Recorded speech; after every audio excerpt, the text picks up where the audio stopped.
And welcome everybody. If this mic is working, we're going live just about 12 hours after we normally go live. So, welcome everybody. Got a giant helicopter going by right now, right over the house, it sounds like almost. We'll welcome the little puppy co-host over here again. He's sleeping, even though we've been sleeping for hours. He's still tired. A night of sleeping wore him out. Give him a spanking to get the show going. We'll see if anybody joins us live.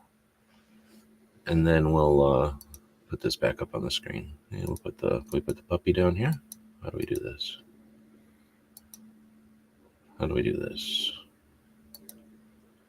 All right, it's not letting me do what I want to do. Uh-oh, look at that. Oh, puppy got upset and went underneath of there. What's going on here? Why is it only letting me do... There we go. We got the puppy on the screen again. All right, so we're going to be doing episode 1870 of the Daily Gun Show. This is our weekly update where we attempt to take a look at what our Second Amendment protects in different ways, the projects and the people and the projects that are out there getting things done. All right, so this is season 10 of the show. We do this show live like this on the YouTubes. We take the recording of it and we put that out on the podcasts. I do this pretty sloppy editing. I guess I was pretty tired when I put this together. But we put this together as an audio file and put it up as a podcast. Let's see what's going on with that. And then we take the... It's a little late to get this, but let me just quickly accept it. We take the description of the video and put that in a blog form on our Patreon. Thanks to the people that keep the show going. And then over here on Substack. Substack is just a blog hosting platform. It gives us some formatting better than other places. So that's what we usually look at when we're doing the show here. So welcome to everybody that's joining us live on whatever platform. Feel free to mention what platform you might be watching from this morning, and we'll dig in. So normally have 2A news of the week. We'll talk about that in a second. Then we'll talk about the stuff that was focused on what our Second Amendment protects. And it looks like I forgot to put Brooke's show in here again. And then we're going to talk about some radio shows that happen each week that we listen to on the regular, as well as, if we have chance, we probably will today, we'll take a look at guncalendars.com, see what's happening in upcoming events. And then we'll take a look at some of the military interview channels that we watch. Oh, somehow that got way down here. I wonder what happened. And then our projects this week, which were none. We're working on other things besides this stuff. So let's go back to 2A news of the week. And there really was none. It seems like the sources I go to are completely focused on the election, which I guess, why not? But frustrating how much stuff doesn't get done because of these elections. Everybody gets mad at the money spent on them, or the, I guess, way that they're held or whatever, like the focus and the different things that are done, tactics and things. But has anyone ever focused on what we could have been getting done in all this time? Like what we could have not just not spent that money on, but what we could have accomplished with the money spent on this whole thing. Anyway, so because it's such a big deal, everybody's talking about it. Everybody's got opinions on it. And I'll comment more about that, I think, in a bit. But yeah, the news of the week was sad and lonely because no one's focusing on it. And I don't have time to go dig it up. I got time to relay it when it's presented and put it in one spot like this, ideally. But I wish I had time. I don't know if I even wish I had time to go dig it up. I would actually be digging through quite a bit of BS, let's say, to get to the good stuff. And I don't even know if I want to do that, really. I mean, I don't mind getting the good stuff, helping the good stuff get out there. But finding the good stuff, that's a job for somebody who's got different ambitions or interests than I do, I think. Anyway, the news of the week this week will be, we'll be kind of looking forward to next week. Maybe we'll have some, next week will we have actual news? Yeah, we'll have some real news next week, right? or at least we'll have some different understanding of how the world's going to be going for the next couple of years. But let's looking back at the Second Amendment focused things that happened this last week. I'm going to scroll way back down to where I accidentally put Suicide Prevention Saturday way down here at the bottom, I guess. And this is Brooke Cheney's effort each week to focus on mental health awareness and suicide prevention, helping to normalize those conversations with gun owners as well as those who oppose rights. Then we get to Sisters in Arms. I don't remember if I talked about this one last week or not, because as I was posting it in here, I thought, did I already talk about this one? It seems like I've talked about this, but I might have talked about it on other people's shows, though. But either way, I'll mention it again. Sisters in Arms is a great show out of Connecticut and is it Rhode Island and Massachusetts. And Carrie Ann is from Massachusetts. Renee is in Rhode Island. And in this episode, which is essentially a TV show, they focus on Carrie Ann went to the Gun Rights Policy Conference. They talked about Second Amendment and Foundation a little bit. And then what's happening with Gun Owners Action League in Massachusetts, goal. And it's an interesting because I think it's Carrie Ann's maybe first or second time at Gun Rights Policy Conference. I think it was her first time. And now that I've been aware of it now for 10 years, it's interesting to see the way that people attend that and the way that the way that people discover it and then eventually lose interest in it. There's very few people that stick around, and it'll be interesting to see how long Carrie Ann is involved in Gun Rights Policy Conference. Then we'll get to Professor Yamane doing all kinds of things. Looks like he's fluctuating again. And he went to the Liberal Gun Owners National Convention or National Meeting that was held last month in Las Vegas. Is this their third annual? It's maybe even the fourth. So, it's Gun Rights Policy Conference gets a lot of black eyes because it doesn't evolve and it just sits there. And interesting to see what's going to happen with the Liberal Gun Clubs meetings. Are they going to do anything? Because it's been 4 years. How long do they get? What's a good lifespan, or what's a good time frame, I guess, for expectations? When do you get to start expecting things from an organization? It's probably asking a little much to expect them to hit home runs right out of the gate, right? Second year, getting their things together. Third year, they should be an organization by then, right? Fourth year, should we be seeing results? Should we be seeing changes and fulfillment of the expectations and stuff that they originally had?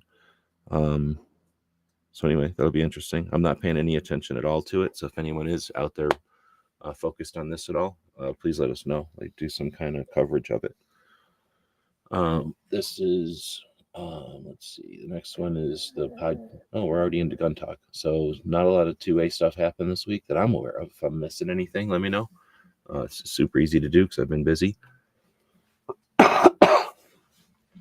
But these my normal channels at least didn't really have anything to focus on. But like I say, everybody's kind of focused on the big game, the big election. All right, so we get into the gun talk section of the show where, guns and 2A are separate. 2A is the understanding and rights and the rights, right? And what the Second Amendment protects and the big picture stuff. Guns are the toys and the tools and the items that we deal with. And that can be fun. And that's what most people are focused on. But it's not a given. There's plenty of people that hate this stuff. And without understanding or giving a shit about why they hate this stuff, we'll just constantly be under attack. And since most people aren't here to defend the right, they're just here to defend their property. They're willing to concede and take concessions and compromises. And that's how we don't gain, right? So I always separate the gun stuff. While it's interesting, it's not at all necessary or priority. But going into an election, what else are we going to do? So let's talk about gun stuff. The SIONICS Podcast. Josh owns SIONICS here in Tucson, and Chris is a law enforcement here in Arizona. I don't know if I know who Brian is, but I think he's law enforcement also here in Arizona. And listening to this podcast, actually, they're all mixing together because I listened to a bunch of these guys' podcasts recently. But pretty fun podcast to listen to.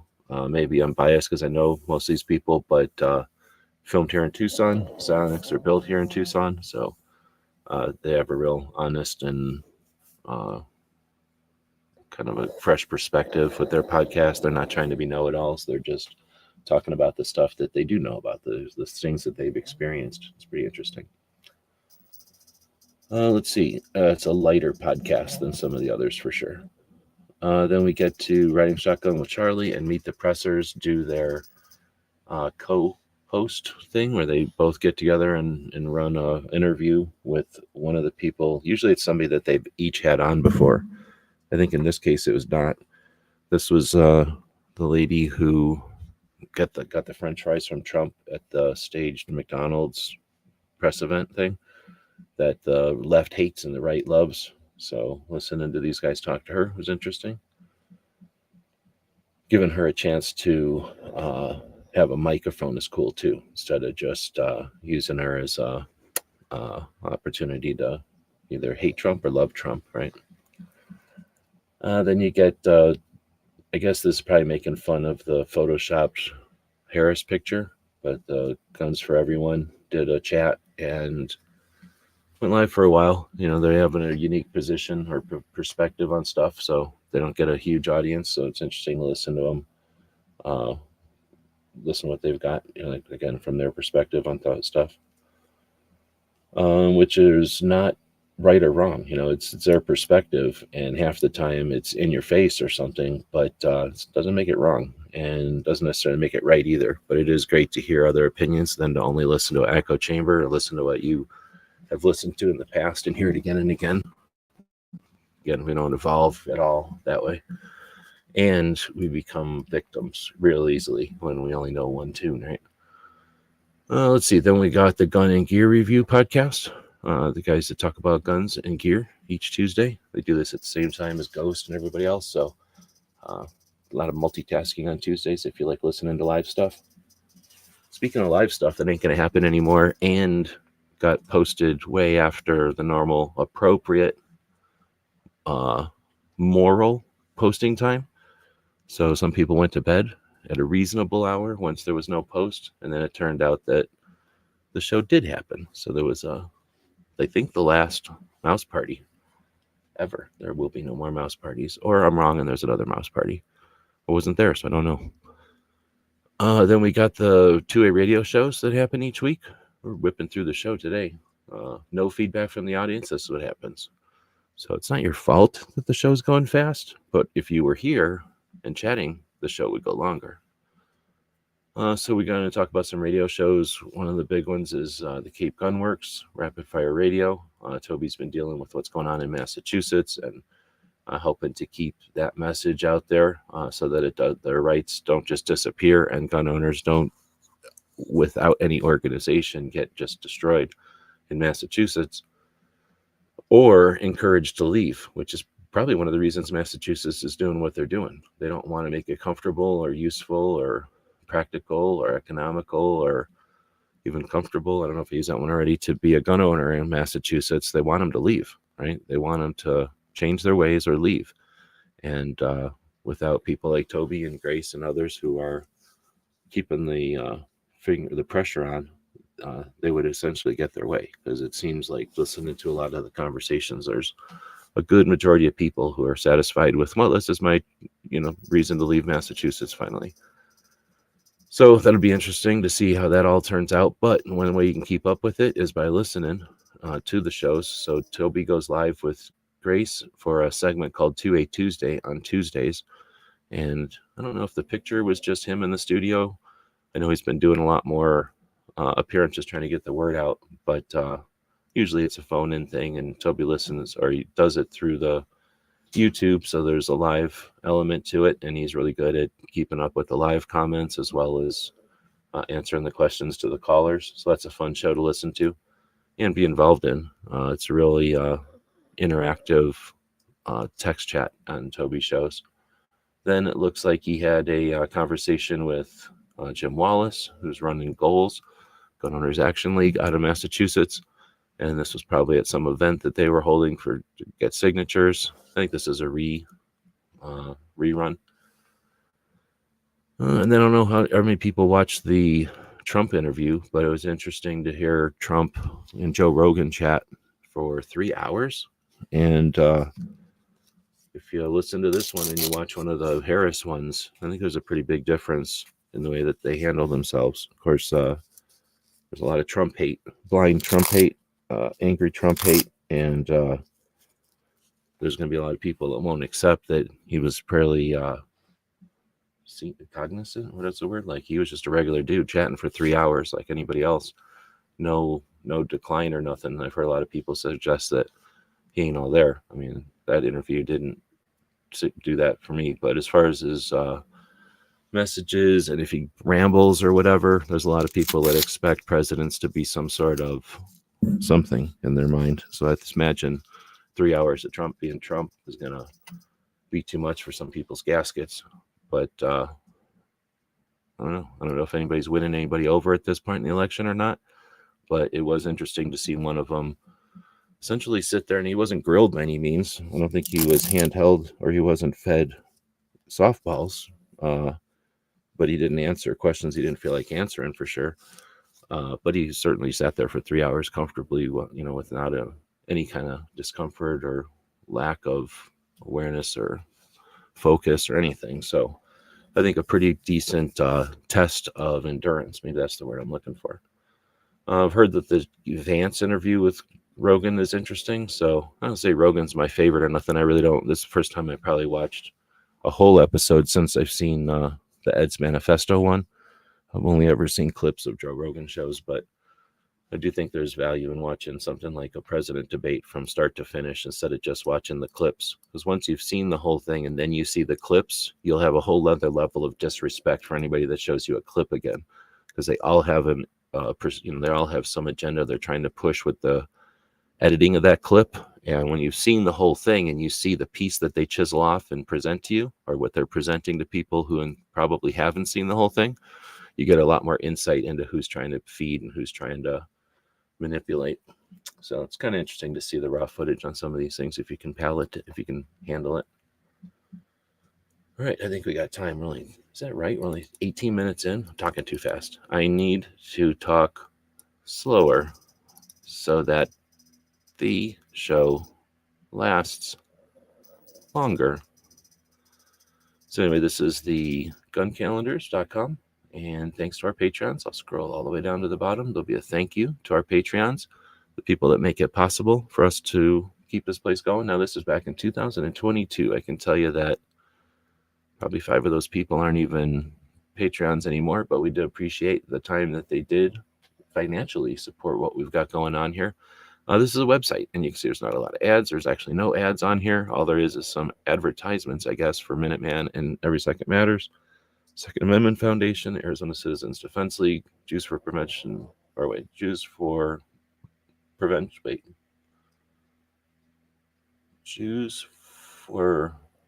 is JPFL?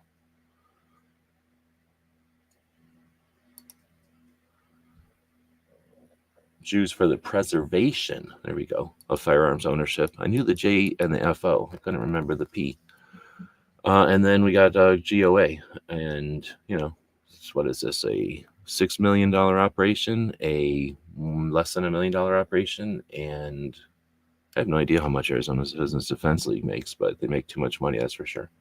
And then the Second Amendment Foundation is probably, if you count Citizens Committee, along with it, is probably more like a $12 million situation. So they don't pay us nothing. We're just posting those because they're 3 of the national level organizations that have done work in the past. Then we have links to organizations we think are of value. So we have the Virginia Citizens Defense League right now and the Great Start Shooting School. But literally every time you refresh the page, those are going to come up and be different. Now you've got, Budget. He changed his name for a little while when I did this, and then Every Second Matters. So what we came down here for is the Patreons, and you can see that also switched out. So thanks to the folks that keep this thing going. It's just a way to put information out there about what's going on in the community. We have, rallies and events as well as anniversaries and little snippets from history and things like that. So normally I would do this on the first on the Friday, when yesterday was the first day of American Indian Heritage Month. So this month, November, is American Indian Heritage Month. And this is the second, so that makes it Every Second Matters. And that's an awareness campaign that started in 2013. So it's going on 12 years now. And its purpose was to give people an opportunity to talk about what the Second Amendment protects on the second day of the month. So you can do that in lots of different ways. There's no rules other than don't be a jerk about it. But the idea was to give folks who have similar intent, right, a similar mindset about firearms and the Second Amendment and what it protects. But we're not always under attack. We're not always galvanized by a fight. And in those times in between, we tend to be individuals, right? We tend to not be just gathered around a rally for no reason. So what Every Second Matters awareness campaign gives us a chance to do is to come together and in some way or another share what our Second Amendment protects on a regular basis, consistently. And that way we at least know who's out there that cares, that is something that has some interest in keeping the conversation going. Then when we inevitably are under attack again, or we do have to rally, stand back to back, we have some idea of at least who to stand back to back with, who is on our side, so to speak. As well as we have some understanding of what words to use and what arguments are effective. So since we've been kind of focused on it one day a month during those times when we don't need to worry about it. That's the idea. If you want to pursue that, feel free. If you don't, I don't care. A lot of people don't. Most of the people on the planet do not celebrate or respond to Every Second Matters. But there's a couple of people that do it almost every single month, and then a whole bunch of people participate when they see that something comes out there. So thanks to those folks. That's like RTAC and Barbecue and Krabby Turtle and others. I don't know, I'm probably pissing people off because they do it often and I'm missing, but a lot of people do it on the Instagram still. Instagram was a big deal when we started it.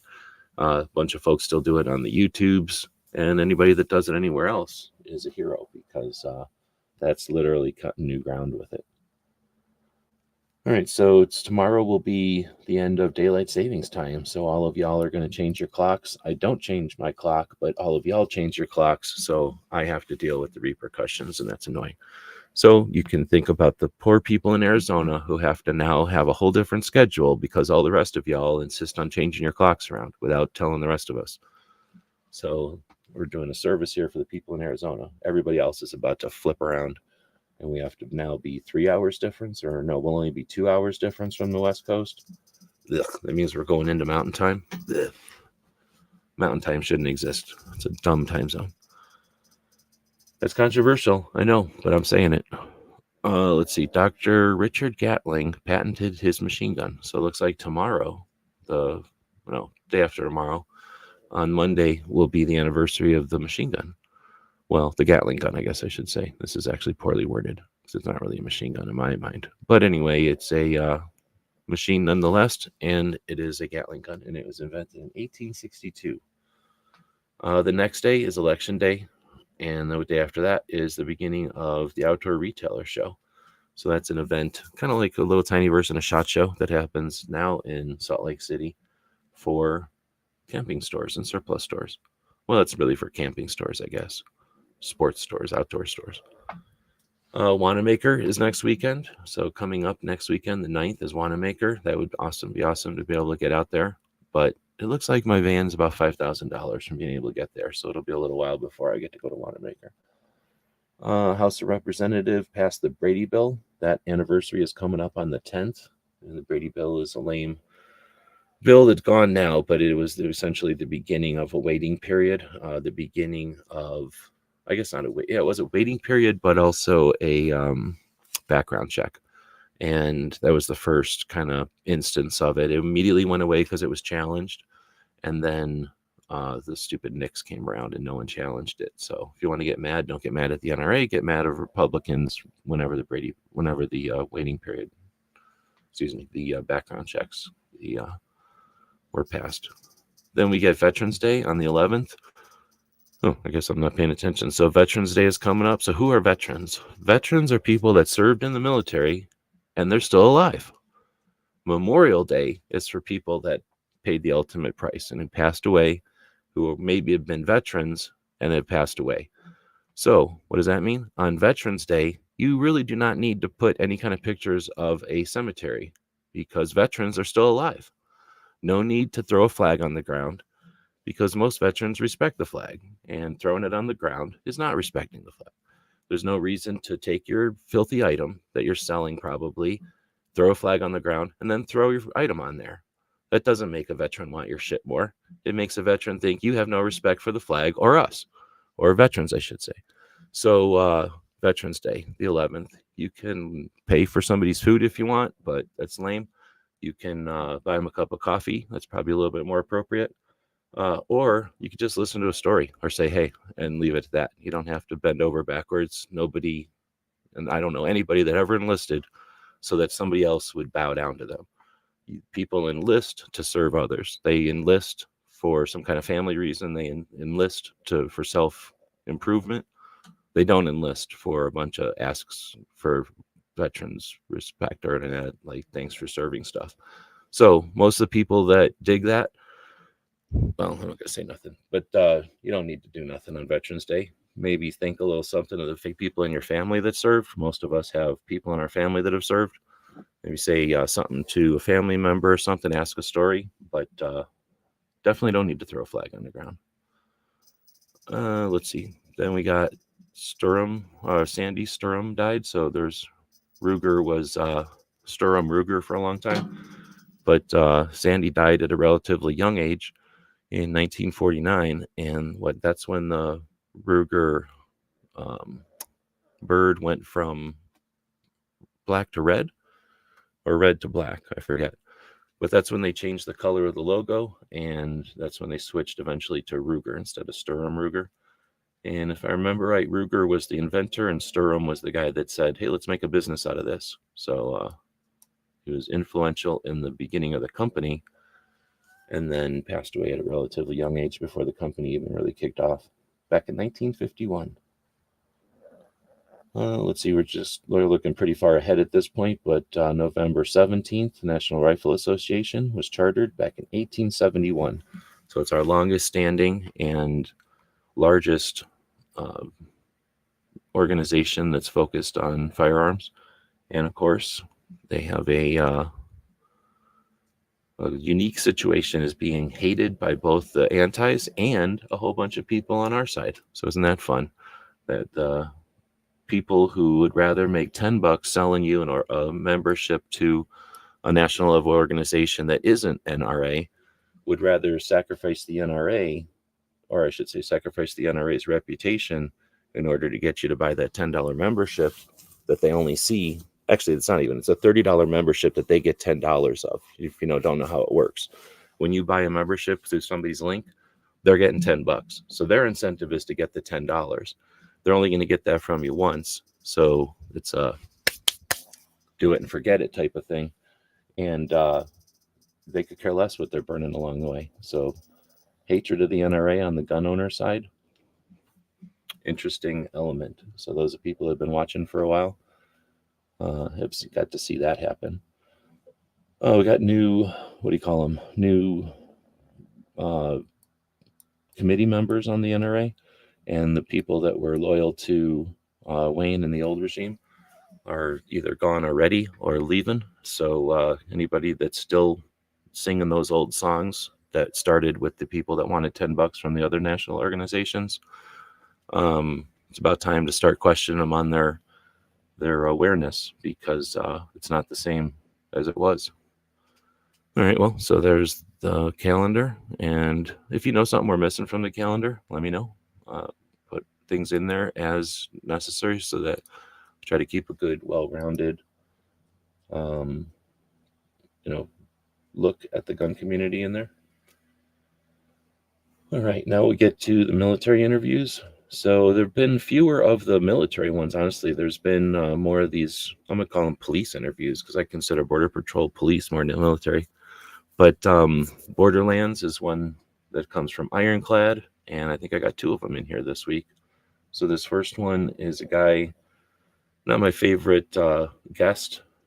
Oh wait, no, this one. Okay, yeah. So this is a guy who hosts most of the show, but you'll see that is this the one? I'm mixing them up. I've seen a lot of their shows. So they have no,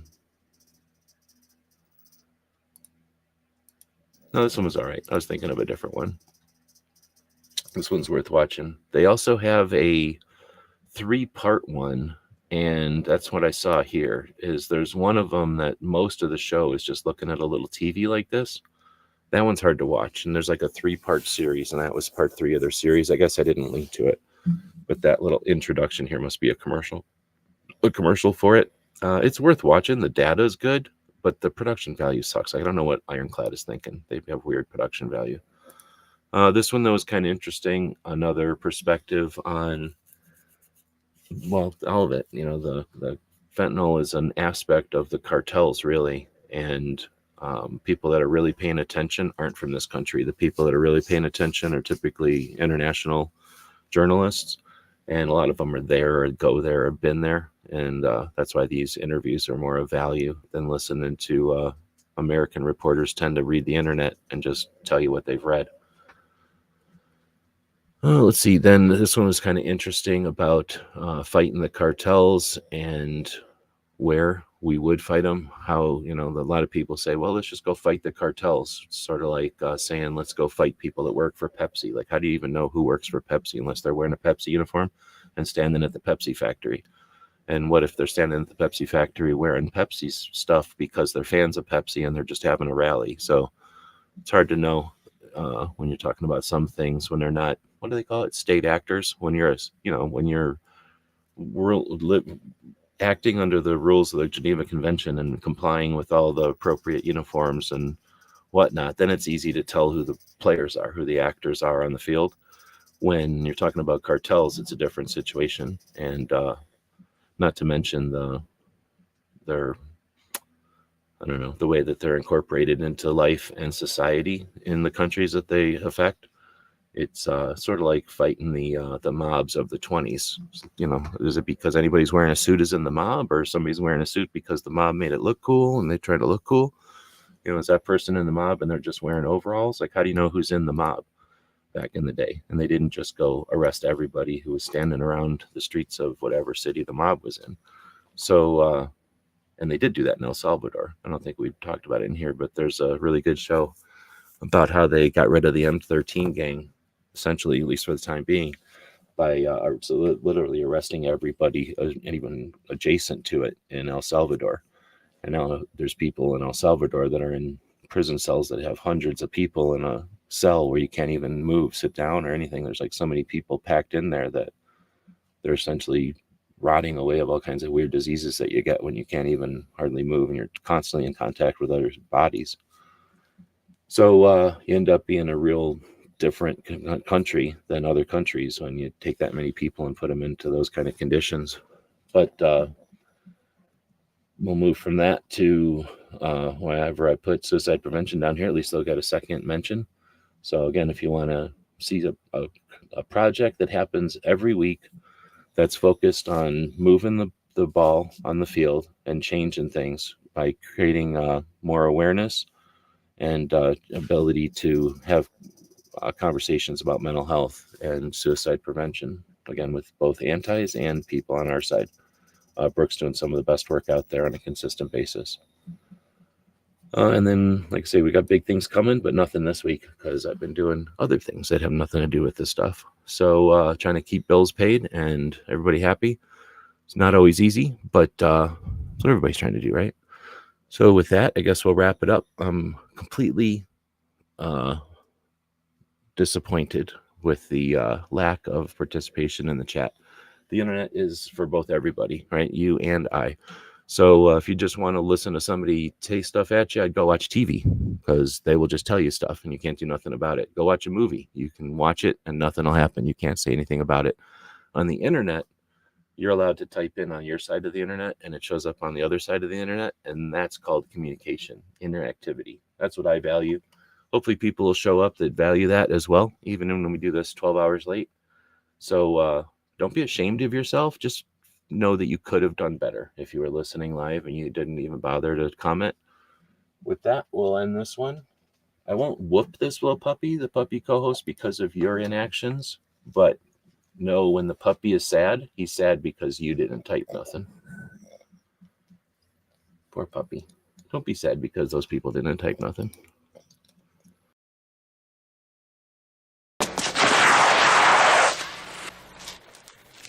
Cheat.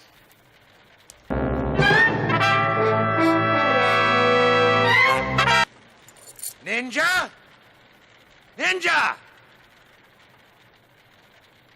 Ninja!